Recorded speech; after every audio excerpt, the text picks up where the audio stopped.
A stranger comes to the village and delivers the news. Didi hears a woman's voice in her yard. She's upstairs, going through the boys' old clothes, deciding which ones she wants to keep and which ones to pass down to a neighbor's children. Her first thought when she hears the woman's voice is that something has happened to her husband in the city. Then she knows it's something else. She stands still, holding in her hands a pair of dark blue shorts, too tight for her older son, Amit. "Is anybody home?" the woman cries out again. Didi goes to the window. "Are you the woman named Sulochana?" Didi nods. "I have to talk about an important matter." The woman identifies herself as belonging to the next village. Then she makes some connections, throws out some names that form a vague picture in Didi's mind about who she is. A sickly feeling has started in Didi's stomach. She doesn't want to hear this woman. I should shut this window, she thinks, and I can go back to sorting my boys' clothes. But there is no going back. "Sometimes I feel like my heart is going to break," the Masterji wrote in a letter not too long ago, "at the thought of not being able to come home again this year. My heart is going to shatter into pieces, that's what I feel. But this separation is not for long, Sulochana. Next year I am sure to visit." Didi had squinted at the words, mumbling them to herself for coherence. She had studied only up to 7th grade. At home he never called her by her name, but in all his letters he addressed her as Sulochana. In the evening when the boys had come home, she told them, "Next year. He can't come this year, too many students. That's what you get for having a brilliant father." She'd formed her own picture of the name her husband had amassed in the city. People greeted him when he strolled the streets. Each dawn, when the air was fresh and vibrant, he made rounds of the temples.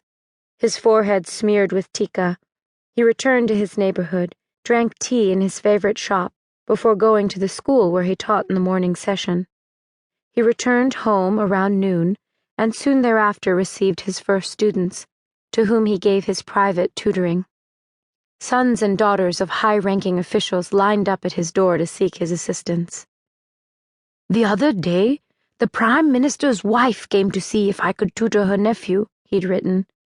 "I told her that she ought to have sent someone to fetch me, but she said that she didn't want to disturb me when I was hammering away and chiseling the shape of young minds. Hadn't the king himself often said that the youth of today are the nation builders of tomorrow? She observed the 4 students I was tutoring at the moment, all of whom were staring at her slack-jawed, and said that 4 nation builders were already in the making. Sulochana, the Prime Minister's wife! What did I do to deserve this luck? Sometimes I feel that I don't even deserve you and the boys. How patient you have been with me in this absence, this pida of our long separation." Pida. She loved the word he used for his torture. Pida was what she felt too, except she never expressed it. The sickly feeling carries a smell that rises from her stomach to her mouth. It's like the odor of an animal. The shorts she holds in her hands have a urine spot that is not completely washed away. What's going to happen to my boys, she reflects. But it's too late, and she knows it. She's not at the start of this momentum. She's already in the middle of it. The boys are going to suffer. Other people, unknown faces she hasn't yet met, are going to suffer. People who are now suddenly connected to her. "Are you going to invite me in?" the woman asks. "Whatever you need to say, feel free to say from the yard." "The matter is a bit too delicate for the open air." "It's okay." "Kasto kuro nabuche ko banya. It's for your sake I'm urging privacy." "I perfectly understand. Either tell me right here or go your own way." The woman looks annoyed, but then she begins to speak.